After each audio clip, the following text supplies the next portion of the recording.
All is love. Is all love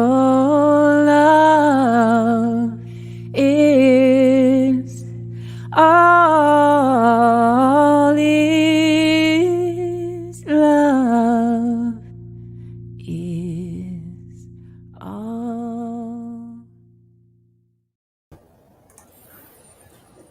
Hello and welcome to Pray Love, hosted by Deb Maybury and Dave Rogers. Thank you for joining us this evening. I'm really excited for the topic tonight. It's something I didn't used to believe in, but now I absolutely do. So I'm looking forward to it. And thank you for joining us. We'll start off the show with our land blessing. Thank you so much, Deb. We'd like to begin by acknowledging that the land on which we gather is the traditional territory of the Haudenosaunee and Anishinaabe. This territory is covered by the Upper Canada Treaties, is within the lands protected by the Dish with One Spoon, 1 Point Agreement. Mother Earth, Father Cosmos, all enlightened beings, spirits, ancestors, please join us tonight for a conversation of curiosity, exploration, and compassion and joy. Thank you so much, and let's have a brilliant evening. Hi, Deb. Thanks, Dave. How's it going? Never better. Never better, right? Have you been getting out into some of that beautiful weather? I did trail watching and lots of hiking this past weekend. Had an amazing experience in Lake Couchiching. Oh, nice. It's the land of the Ramara Aurelia, and it brought me back to my lacrosse days when I was about 9 years old. That's amazing. Well, anytime somebody says anything about lake or water, I keep drooling thinking about getting my kayak in the water this year for the first time. But, okay, well, we have an amazing guest, so I am going to bring Pauline into the stream. Hi, Pauline. Hi, guys. How are you tonight? Welcome, welcome, welcome. Welcome to Pray Love. Let me do the formal introduction. This is Pauline O'Hanlon. She is a transformational coach and a teacher at the Transformational Arts College here in Toronto. And that's actually where we met. She was my teacher, and then she turned into my colleague. And now I consider Pauline a friend. Oh, thank you, Deb. Pauline was born in Ireland, and she's always been connected to the divine, fae, and the magical. Intuitive wisdom linked with a knowing of the sacred provides a portal to magical places and knowing when one has entered a gateway to the other world. And believe me, I'm somebody who's all about the other worlds out there. So welcome, Pauline. Thanks for joining us. The first question I'd like to ask you is the spelling. So I was looking for fairies and fairies and fairies and fae and what's all that? And then how did you get interested in all of that? A little girl? Well, to start with the spelling, one is Gaelic and one is just regular. So I kind of like the Gaelic one. It just, words to me have sacred meaning. And so when I go into the Gaelic, and not that I speak Gaelic, I wish I did, but some of the Gaelic words hold tremendous power. So I feel like that's in any culture. Their sacred words hold power, and when you use those, you call the forces to you. So how did I get into it? Well, always in Ireland, we're always respectful of the fairies. And I'll go into that in more detail later, but there's a great respect because the fairies were not always good fairies. There's two kind of forces. So the kind of force that I've brought with me tonight are the good fairies. I don't really want to get into the bad fairies. I don't like those, and I'm not going to do anything to harm them. I'm not going to do the fairies. They're keepers of the land. So they're the spirits of the land. And so if you're doing anything to hurt the land, you're going to bring the wrath of the fairies upon you. So they're not malicious that they're going to just attack you because it's you. you'd have to be doing something to the land that was destroying it. So what would they do to you? What would they do to you? they can do a lot of things to you. They can do a lot of mischief. They can take you away. Like there's tales in Ireland about people being taken away by the fairies. They can put bad omens onto you. One of the stories that I was reading was that there was a house, and they had unknowingly built the house on a fairy path, part of the house on a fairy path. Goodness. And they had really bad luck, terrible bad luck, terrible bad luck. And then they asked the locals, like, what's going on here? And they said, well, part of your house is built on a fairy path. Oh. So they sectioned off that part of the house. I don't know how they did that, but they took that part away, and then all of a sudden their luck changed. So it's about bringing things onto you that you wouldn't want, taking you away, taking your children away. There's tales of that, but some of it is folklore and some of it is real. I personally believe that just as there's divine, when I believe in the divine, I believe that the fairies are there too. So it's part of my heritage, part of my culture. I wouldn't say that the rest of my family really believe they're real. I think that the stories that we were told as children, like we would be told stories also about gypsies. And we would be told that, if you were bad, the gypsies, it was really abuse when you look at it. But you would be told that the gypsies would take you away if you were bad. And I remember the first time we returned to Ireland, my little brother was 5, around there, 6. We had only arrived at my grandparents', and there was a knock at the door. And my grandfather said, now, who is that? And he didn't know anything about the stories that we were told about banshees and people taking us away and all the rest of it, or the gypsies. And he opens the door and he goes, oh, don't worry, it's only the gypsies. And my little brother ran, and we couldn't find him. He hid under the bed because he thought they were coming to take him away, because he was always naughty. And not bad, but just naughty, just a young boy. And so the fairies were in those tales, but it wasn't always the feel that I get for the fairies, because I only bring into my life the divine that is good. I don't want to look at the shadow, or I know there's duality wherever we go, but when I'm bringing things into my life, I want to bring in the positive aspects. So I now only look at the positive. My mother used to tell us the other stuff. Well, you have to control the wild little children, right? We weren't wild at all. We were terrified of my mother. She didn't need to bring the gypsies or anybody else in. I think that's the way it was done in those days, right? Yeah.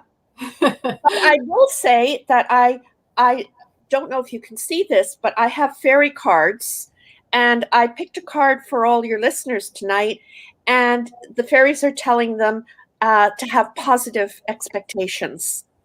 So I felt that was it. Like, there's all sorts of different ones. They're not all positive, like some you have to do stuff with, but I thought that was lovely to have a positive expectation. Can you put it closer to the camera? Ooh, look at that. Yeah. Nice. Thank you. So, Dave, do you have a question for Pauline? Was your mother trained in the Gaelic Druid traditions with the fairies, or is this something that you've stepped into yourself? My grandfather, God rest his soul, I loved my grandfather. He was quite the character, but he was a natural storyteller.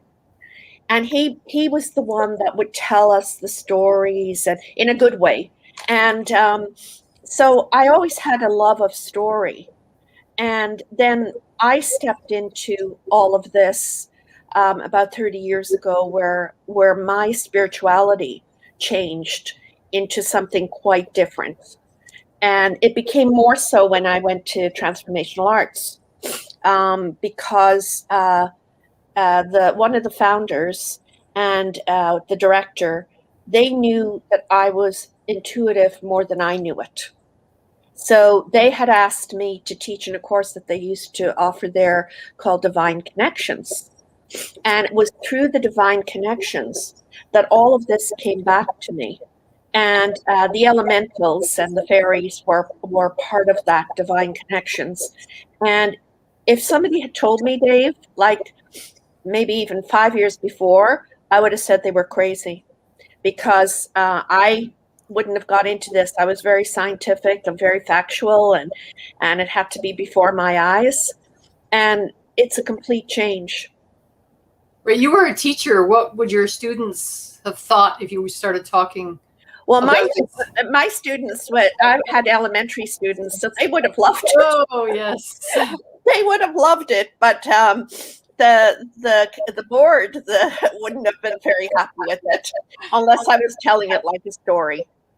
Right. You know, beautiful. Can you share some of the history? Yes. Well, the fairies have been recorded since the dawn of time. They've been in all throughout Europe, in England, Ireland, Scotland, Wales. The Norse gods have talked about fairies. Several thousand years BC, they've been recorded since. Only in the last little while have fairies, the way we see them, with wings and all that, have come about. That was never so. I don't know whether Disney brought that in, but I kind of like their wings, so I keep their wings now. But they're shapeshifters. They can shift into whatever they wish to do. The Christians believed that the fairies were fallen angels and that they were kicked out of heaven because of their pride. They had the ego pride. But if you go back into pagan beliefs and that, they feel that the fairies, they were around places that were otherworldly, like burial places. So if you've ever been to Europe and you've seen mounds, which are the resting place for, well, really important people would be in there. It's a place of peace, and it's a powerful place. It has a lot of energies, and also around lakes and woods, hills, trees, and that they lived beneath the ground.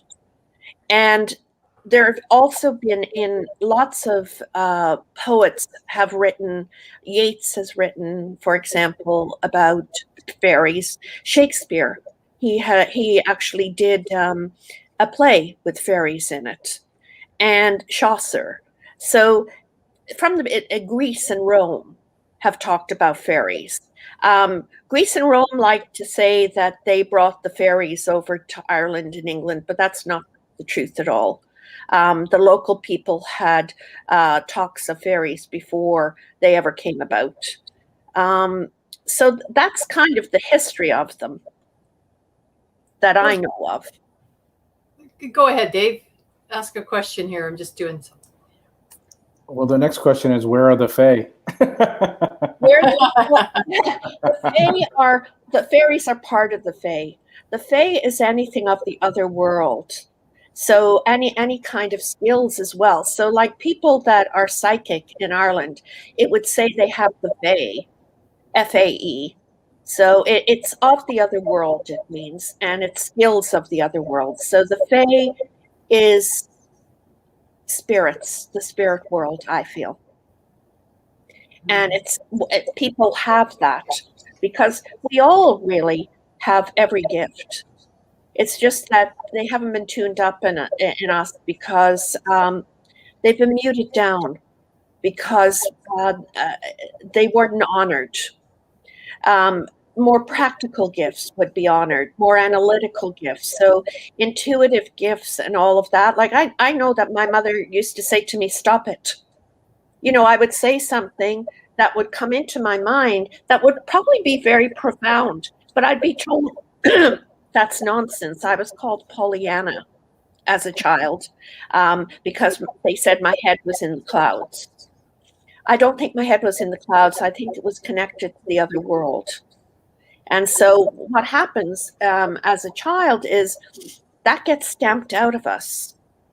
So I think we all have the ability to connect, but it's only a willingness. I was telling Deb earlier that somebody thought I was crazy because I talked about seeing a fairy. And it's because it's not in their perception. And people can only understand the level of perception that they have. So the Fae is the other world. Thank you. Dave, ask another question. That was my question. Oh, okay.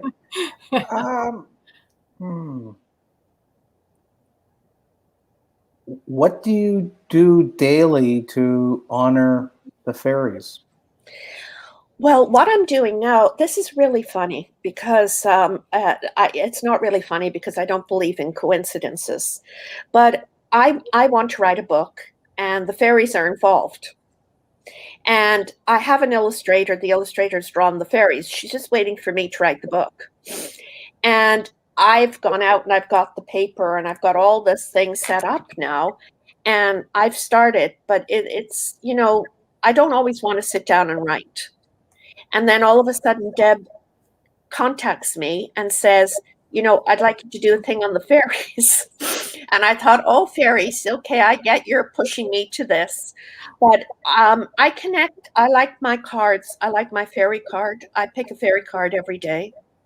I don't only connect to the fairies, like I do have other deities that I like in the spiritual world. So I connect with them as well. But the fairies, like who? Sorry, just like who besides the fairies? Yeah, I'm good friends with the number of the spirits. I'm curious which ones you like. Okay. Well, I really like Jesus, and it's not a Christian thing. No, it's to do with that I went to Glastonbury, and in Glastonbury I had quite a few experiences there that I can talk about after, if you like. But in Glastonbury, I found out that there's a chalice well there, garden, and it dates back 2,000 years. Yeah. And they say this is the other side that you don't hear through Catholicism or Christianity, that Jesus came there. After the cross. Yes. Jesus came there and he learned from the Druids. Yes. As well as he went other places and learned different spirituality, and he wasn't attached to a religion. That's the Jesus that I'm connected with. And so I have a very personal thing there. I also have a very personal thing with Saint Germain. He's my virtual boyfriend. He is very handsome, and he was Shakespeare. Like he was the embodiment of Shakespeare. So he embodies different people. And if you look through Shakespeare, a lot of Shakespeare has a lot of spirituality in it, about going within and being true to yourself. And there's a lot of spirituality. That's Saint Germain. So Saint Germain's a very playful, ascended master. So I really like him a lot. I like Mother Mary, but I like her in different forms. I like her in I'm trying to think of the name now. Now it's gone from my head. Isis, the goddess Isis. I went to Egypt and I went in the goddess Isis temple. And what I felt in there, I couldn't go in the temple. It was too far up in a hill, and I had to remain in this little boat. And I didn't speak any of the language that the people in the boat, the little guys doing it, but they were so kind to me. They got me tea and whatever. And I brought the temple to me. I went into meditation and brought the temple to me. And what came to me was, this is the same energy as Mary, Mother Mary, because there's a place in Toronto. It's a shrine to Mary, and hardly anybody knows about it. But I go there. It's by the Humber River, and I go there and I sit in that. It's very non-commercial, but a lot of miracles have happened. And I go and I sit there and I bring that energy. And when I was sitting there in the boat, bringing the energy of Isis, it was the same energy that I felt in the garden, Mary's garden. So I love Mary. I love Saint Germain. They're my favorite ones. I love a lot more like Archangel Michael as well, the protector. I love him too. But my favorites are those three. Thank you. Thank you. So just being the way I am, so you are a transformational coach, and coaching is something that both Dave and I have been involved with for a number of years as well. So the coach in me is pushing me to say, okay, Pauline, when's the book going to be completed? And what's the main message that you want to convey in your book? The main message is using the fairies as a tool to balance your body and to balance your chakras. Can you give an example of how one would do that? Well, I don't want to give away the idea of the book in case somebody else writes it. Oh, no. I just meant like a little something, As well, something to do. Well, you can do a meditation around that. You can have a fairy for different things. So a fairy can accompany you outside, where you can go for a walk in nature, and the fairy can be healing what parts need to be healed. Like, say it's your feet or your legs. You can have a bath, and you can experience the energy of the fairy going into your cells and taking everything out as the water goes down the drain. There's many different things you can do. Interesting. So I'm not sure if you answered the question about when the book is going to be completed. That I don't know. It's all in my head, and it's a very easy thing because I know a lot of the information. It's just getting down to it. It's just getting down. And of course, the way I prepared for this, which I didn't have to, that's the way I am. So I'm going to have to do research as well, even though I don't really need to do it, but I'll feel better if I do it. Well, contact me if you want a little support and around it. I find with a number of people where it's all in the head that it's easier to talk it out, have a conversation and record it and get some text. But that's for another time. Ireland and fairies. Oh, well, Ireland and fairies go way back, and they feel that the fairies are the keepers of the land. So they call them the little people. But they keep their distance from the fairies out of respect. They're afraid of them. So you will see in Ireland, if you've ever been, you can see farmers. There's things called fairy forts. And what they are, they're circular, and they're banks of earth. And around there's bushes that grow around. They say that that's a fairy fort. And they will not plow that land. So you will see a farmer with his fields plowed, and then there will be this fairy fort in the middle of it and not touched, because they feel it will bring really bad luck. And you don't build anything on any fairy paths or fairy routes. You don't touch the hawthorn tree. That is called the fairy tree, or the rowan tree. Trees in general are very sacred. And so they don't take anything, even the flower, off the hawthorn tree. Nothing is touched. It's there for the fairies. And this folklore goes way back. Like, it's still prevalent today.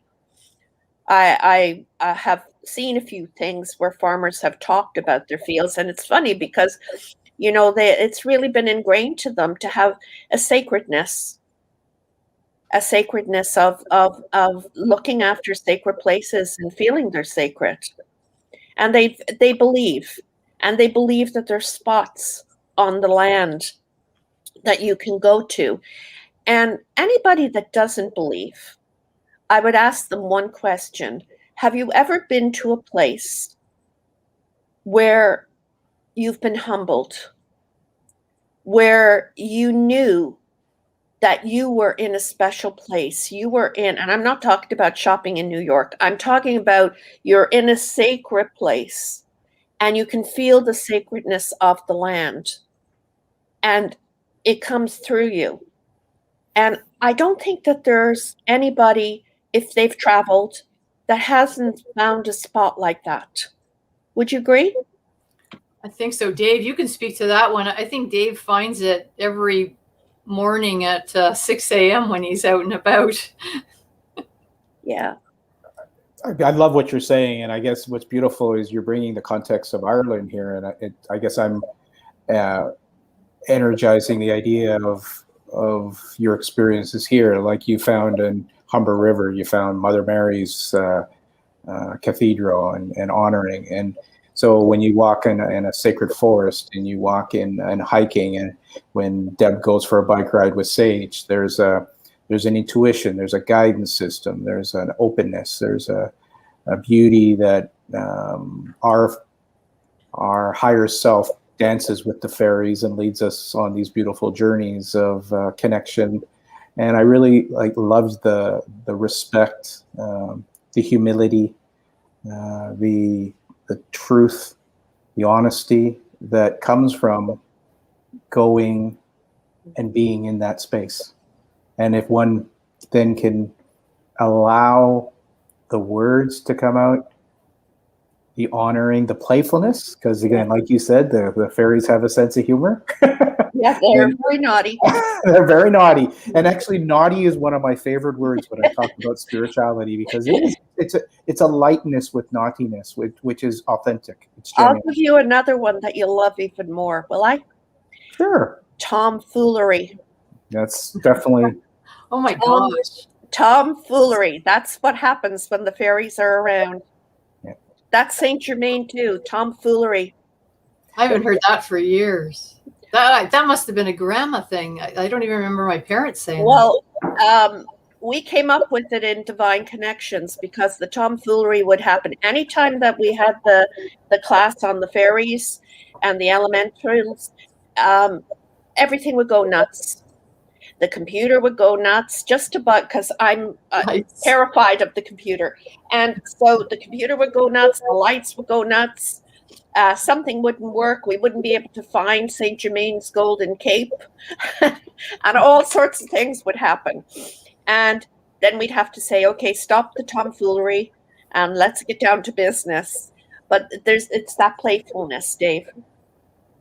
Mm-hmm. I remember the lights flickering during at least one of your sessions at school, right? Or what was it? The air conditioner thing would start going crazy. And yeah, I don't think it's any coincidence when things like that happen, and to me, I love those moments where there's this magical moment and maybe a rustle of leaves going. I walk, there's a little forest kind of area and behind the house. So like 4 times a day, I'm walking through there and it'll be like, okay, I heard that and Sage heard that. And there's no squirrel, and there's just this rustle of leaves or something, or it'll be like a branch cracks or something. And I love that. Like, to me, there's a connection there to spirit or source, or people can say, oh, it's crazy, it's just a coincidence. And I'm like, okay, but these types of things happen so often. And I think I have the expectation of things like that happening on a regular basis. You're open to it. Like not everybody's open to it. And that's sad. That makes me sad. I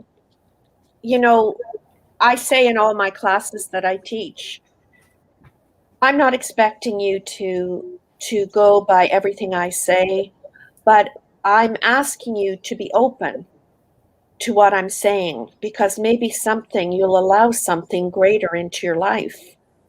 And I have to say that TAC did that for me, because I was very left-brained, and I'm not a left-brained person. I'm more of a right-brained person, but I had been trained out of everything, and it allowed that to come out in me, and I'm really proud of it. So if somebody wants to think I'm crazy because I believe in fairies, I feel okay. I'm okay with that. I'm sorry you feel that way, because maybe the fairies could lighten you up a little bit and bring something into your life. But no, I'm okay. I'm okay with who I am. And I think when we let our spirituality be real and we allow the things into our life, I think we're richer for it. And I think that when we help to look at things that are sacred, like nature and the beauty of nature, and the protection of nature. And when we look at all of those things,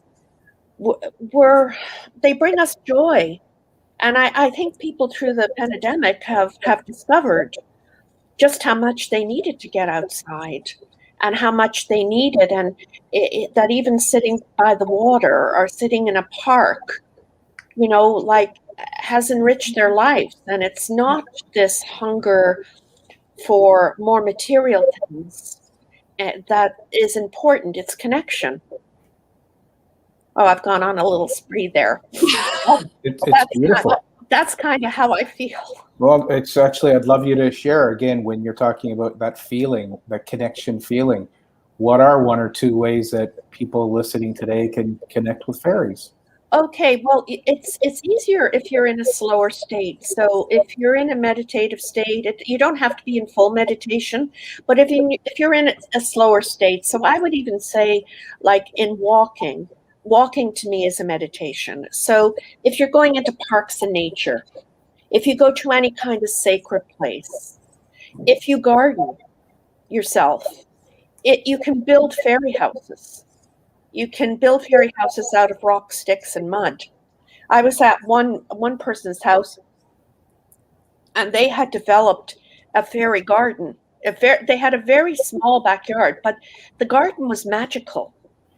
And they had created this fairy garden. And when I sat in there, like you would now, honest to God, I've never taken drugs in my life, so don't even think of that when I tell you this. But the trees were moving when I went into this kind of a meditative state.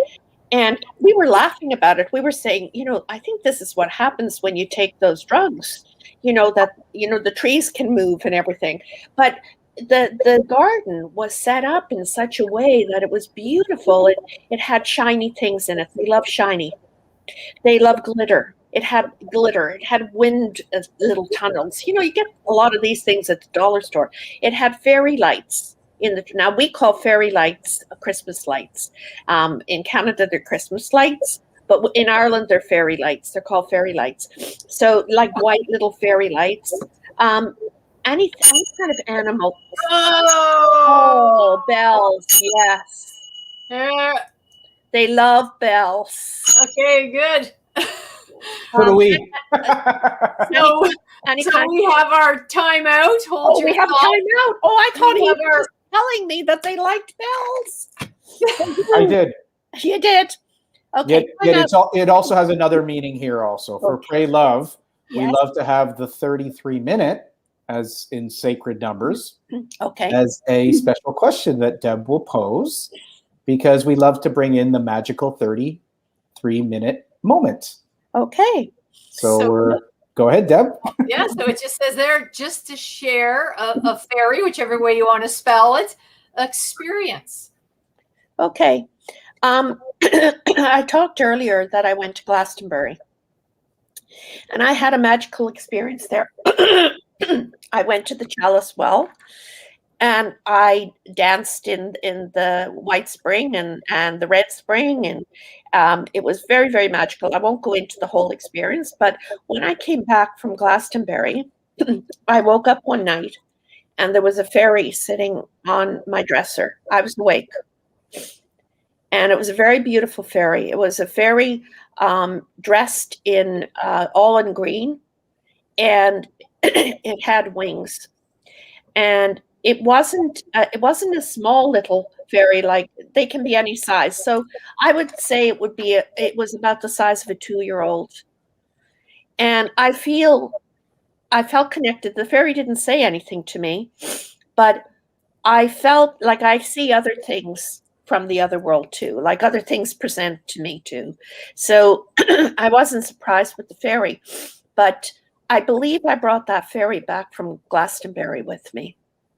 I believe that it was coming. I was going through a very hard time in my life, and I believe the fairy came back to give me hope.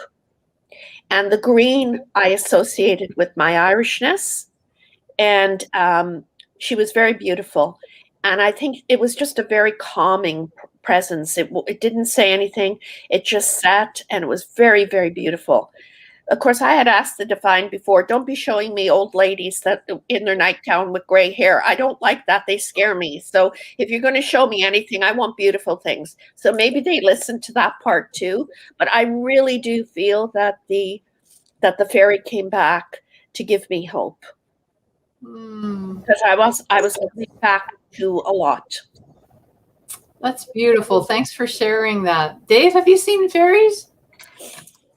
I was introduced to tree fairies, and I was going to ask, actually, Pauline, if there are other fairies besides tree fairies, yet most of my work has been invoking tree fairies when I go into forests, and often greeting the two guardian trees, and then honoring and asking the tree fairies. And as soon as Pauline started, actually, as soon as you mentioned the introduction of Pauline, I just got goosebumps the whole evening. So it's been very special to have the opportunity to share about fairies. Yes, tree fairies have been a big part of my journey whenever I go to sacred spots, which happen to be almost everywhere.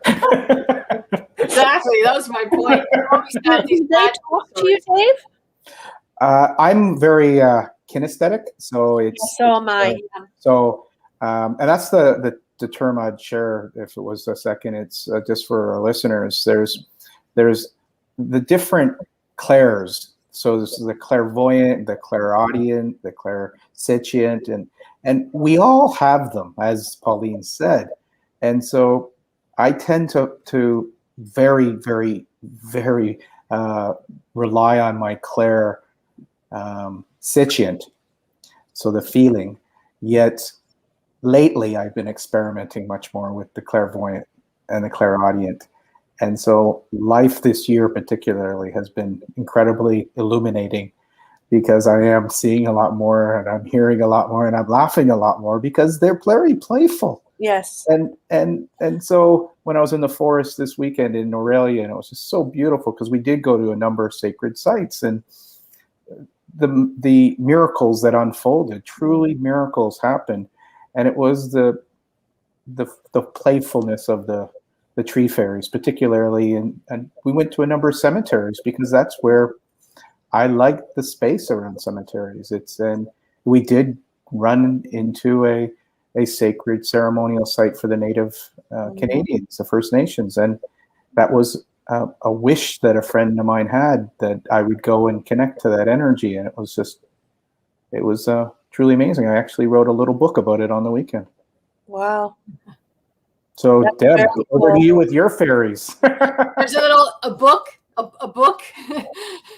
Not to A little mention book. I guess that's the invitation, Pauline, is that I believe that you're absolutely, Deb was right on, is if you go through 3, 4, 5 interviews, you'll have 80 to 90 pages. If you sit there and feel you have to do everything by yourself, it may take quite a bit of sittings, just because you're so beautiful in your storytelling. It's part of your core. And if you just allow your stories to be unfolded with the love of some of your beloved friends, and then have it transcribed, then you'll have the transcript, and then you can dance with it, and you can have a lot of fun. And the fairies are basically making my skin go up and down right now. Yes, tell her. So let's do it. That's what I said to a number of people, right? Charmaine right now, just get it out. Just get it out. Don't worry about it. Just write it out. It doesn't have to be like even like, perfect, grammatically correct. Just get it out. And then so you have two people here. Deb and I would probably love to just help you out with an interview. Like, we could interview you. You could even give us the questions. We just ask you, and then you just say them, and then we throw it off to a transcriber, and then you've got 3 chapters. You got 6 chapters, and you're talking to 2 people who have actually done it. So that's why it adds a little bit more of the experience. We're not speaking because, you should do, because that would be really, no, we've actually experienced it. We encourage it, and it makes the process a lot of fun. Yeah, you have a lot to share, but let's let her off the hook now. Your experience. What's it? What about your experience? You haven't told us yet. So my experience, I would say, I never identified it as a fairy experience, but I feel like it happens more often and it feels like fairy experience. So what I've noticed over many years and at different times, and it happens more often at different times than other times, is that I have these, I don't even know how to describe that, these little bolts of light. Oh, they are the lights. Yes, that's them. Yeah, like it'll just like go by, and I try to track it, but it's almost like I could track it, but I can't quite track it because of the way it just goes quickly. But I can pick it up. I'm definitely seeing it, and it's not like I don't feel dizzy or anything like that. It's typically when I have a question or I have an uneasiness or an uncertainty about something, and I just need a little encouragement, a little love. And I'll see these things. So it used to happen. Like I remember it happening years ago, and I thought, well, what's wrong with my eyes, or there's something going on. And then more recently, or well, a number of years now, but it's like, I wonder if those are fairies. Do you have Irish in you, Deb? I believe there's some. I do too. Well, I know, we talked about Mount Tara in Ireland, and I definitely have past life experience on that mount. There's no doubt at all. I do too. I do too. Mm-hmm. Like that gateway. So maybe we knew each other then. Who knows? If we believe we go around in soul groups, right? Could very well be. Do you want to share anything about that? So that gateway, I don't know if it's even on the list here of things we wanted to cover, but the connection with the fairies and the gateway, is there a connection there? And you were talking about that too. I'm all over the place because you were talking. Right. No, I go with it. There is a gateway. The gateway is when you're in those otherworldly things. If you're close to, like what I said, like actually what Dave said about the cemetery. So anything that is connected to the underworld, the other side, is definitely a gateway to the fairies. Anything that's connected in nature, like you have old trees. You will know when you come into an area where there are fairies, because there will be a sense of otherworldliness. You'll come in and you'll hold your breath. You will sense it. You will sense that they're there, but it's in nature. So the gateways are being close to nature and close to beauty and close to things that are undisturbed. So, I mean, you're not going to find it like everywhere. There has to be secluded little spots in a park, or there's a brook and it's very peaceful. They're in those places where you can connect to your spirituality, because I definitely feel that our spirituality is in everything. It's not just in what my belief system is. It's not just if I'm a person that goes to church. It's not the church or the synagogue or wherever I go. It's how I have my cup of tea in the morning. That's a ritual to me. That's part of my spirituality. So you carry your spirituality with you. And when you enter into those sacred spaces, it's like the two come together. Your soul and the soul of the place. Now I've just made that up and I like it. So that's kind of what happens. And when those two come together, oh my God, like I nearly walked off the tallest mountain in Colorado because I had a moment like that at the top of the mountain. And I'm terrified of heights. My friend was pulling me back. Come back! Because I went into that otherworldly place. I felt the connection. It's the connection of oneness. It's the connection of love. So like what Dave was saying is earlier was that he feels it. I feel it too. It's a feeling. And then it goes into cognition in my brain of a knowing. But when I'm in that place, I know it. And I think everybody knows it. I think that there isn't one person on the earth that doesn't feel it when they're in that connection. And it's allowing the connection of love. So you're connecting to the other world because, first of all, you're admitting that there's another world besides here. So if you want to look at the duality is here, and then there's the other world. This is not real. But we can have moments of where it's real when we enter into the sacred. So that's I think that you could even I could invite the Fairies this moment by closing my eyes and going and bringing the sacred to me. I think you have. Yeah, I think that they're with me. Yes. No, they are absolutely with you, and they love you and they accept you, and when you go on little journeys, they're playfully guiding you, and certain places that we go to, they almost tweak us on the shoulder just to reunite us to the altered possibilities, the altered gateways or vortices into the parallel or into the alternative universes. And they go in and out of them all the time, and they say, "Do you want to come play?" And we often will look at it and go, "Wow, that's so cool." What are those big trees called, Dave? You know those big giant trees? They have them in the States in some places. Well, the one in Canada, which is arguably the most famous one in Canada, is called the Cathedral Grove in Tofino. Okay. And you go there and they have 1,000-year-old trees that the energy there, it just so awakens the cells of our body, because I believe the oxygen is just, it's like the scenes from Avatar. It's just, there's such a purity to the place. And that's what, again, the fairies will guide us to places that are like that. And they will show us, allow us to feel so connected with love and light, and with the earth.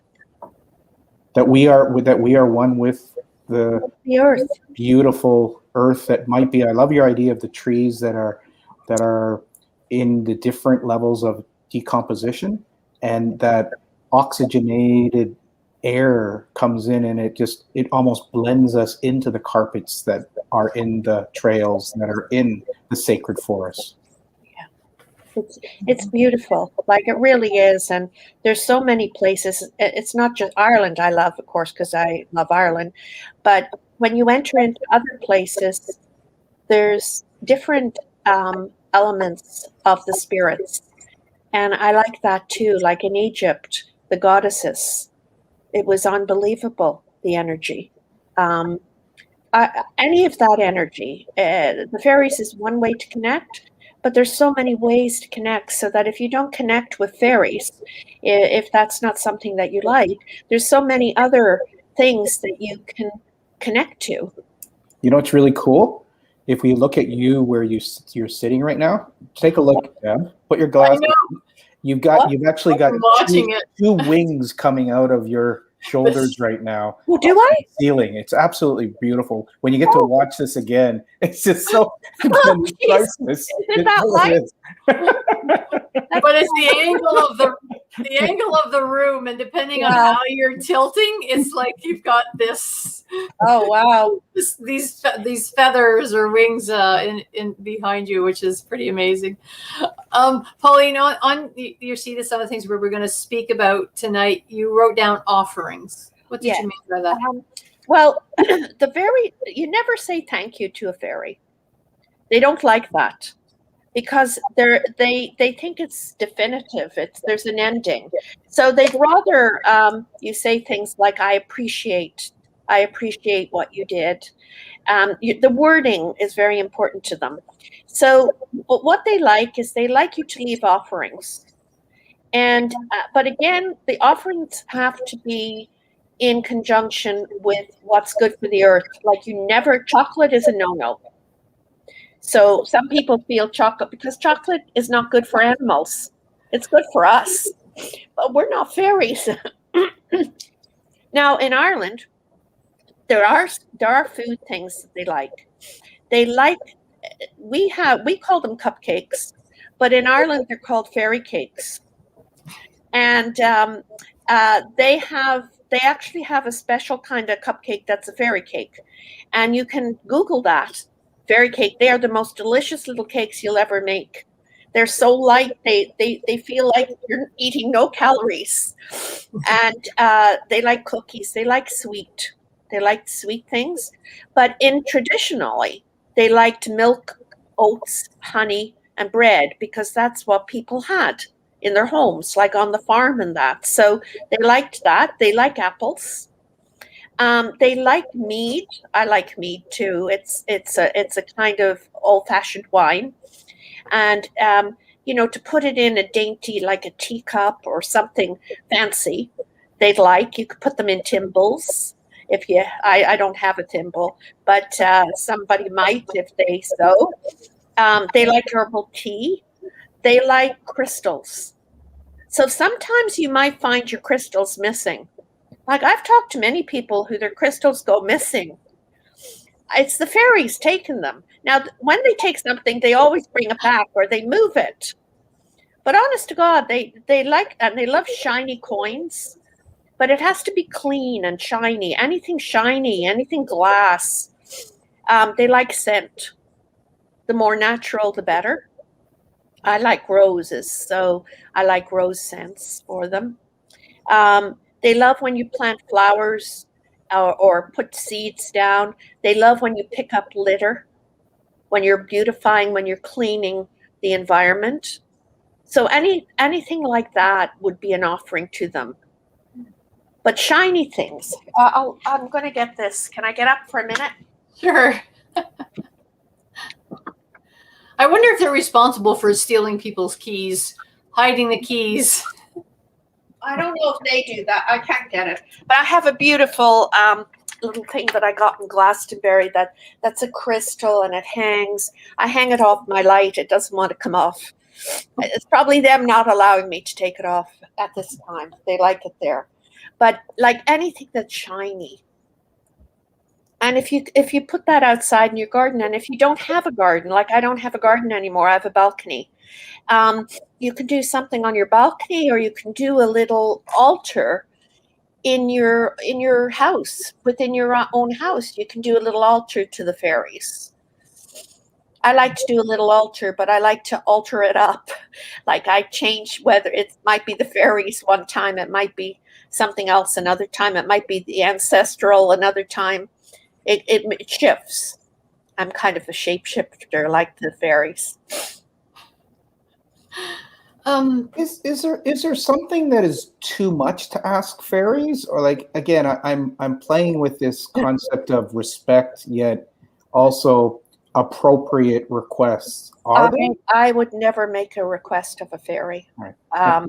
And the reason being is because they'll always want something in return, and you won't know what they want. And I don't like giving anybody something if I have to give something back that I don't know about, because it might be something I don't want to do. Right.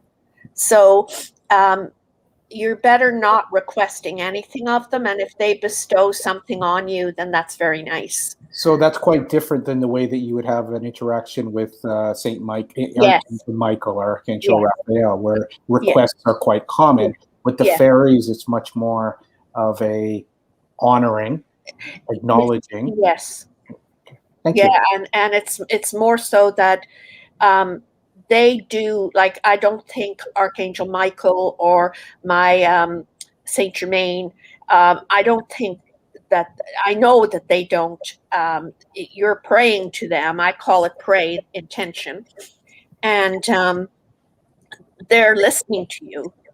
And if that is in your contract to receive, you will receive it. But the prayer that you give to them is enough for them. The fairies are are not as high spiritually, and they demand a retribution. And that kind of, coming from my Irish background, that kind of scares me because I don't know what it would be.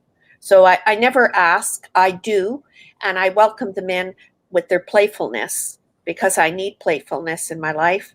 But I don't say, fairies, will you give me this? Or can I have your pot of gold? Or from the leprechaun. I don't do that. That's just me. Thank you. You did offer to do a little meditation, a fairy meditation. We're just 5 minutes before the hour. I don't know if we have time to do that, or. Well, what do you think? I could do something very fast. If you want to do that, and then little final thoughts that you might have. Okay. I'm good with that. All right. So just close your eyes. And can I put music on? Sure. We'll see if we can hear it.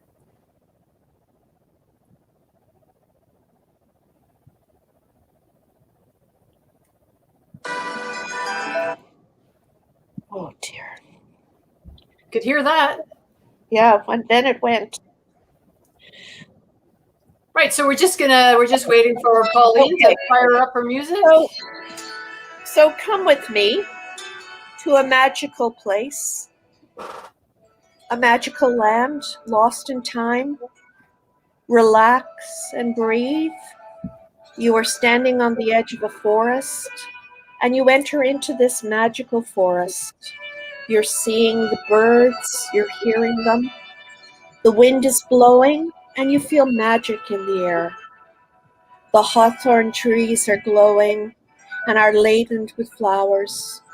A beautiful waterfall is coerced and covered with rainbows of exquisite colors.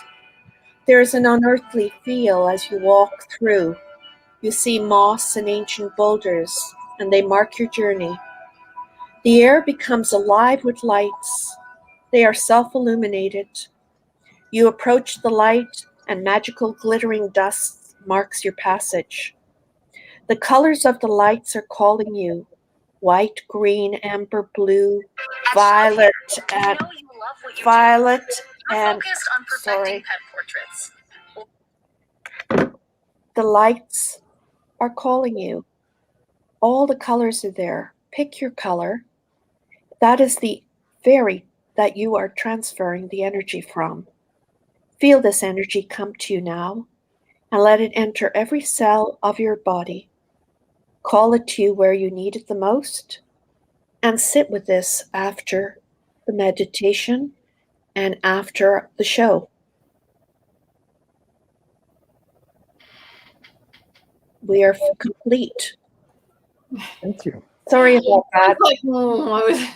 I was going to sleep with little fairy dust around me. Yeah, well, if we had had more time, we could have gone into a bit more, but it's just really calling upon the colors. Put a color to a fairy and see that in your mind's eye, and see that fairy infusing every cell in your body. And lovely. Fusing it with playfulness. I think that's a beautiful way. I'm going to be turning in early this evening after the show, and I think I'm going to go to sleep with purple little Pray Love fairies, and a Dade fairy and a Pauline fairy. That will be lovely. And put them behind your eyes so that your eyes can heal, because you've been using your eyes a lot lately. Oh, thank you. I will do that. I appreciate that guidance. Anything, last little thing, Pauline, that you wanted to? I just would like to thank you for allowing me to be on. I feel very honored being on. I feel you're both exceptional people, and it's been an honor to spend the hour with both of you. Thank you very much. Oh, thank you so much for joining us tonight, and thank you, Mr. Rogers. And I was in Fairyland there, so I need to get our Pray Love up and rolling. Thanks to the viewers for watching this evening. We truly appreciate you being a part of Pray Love. Have a beautiful week. See you next time. Thank you so much. Love is all is love is all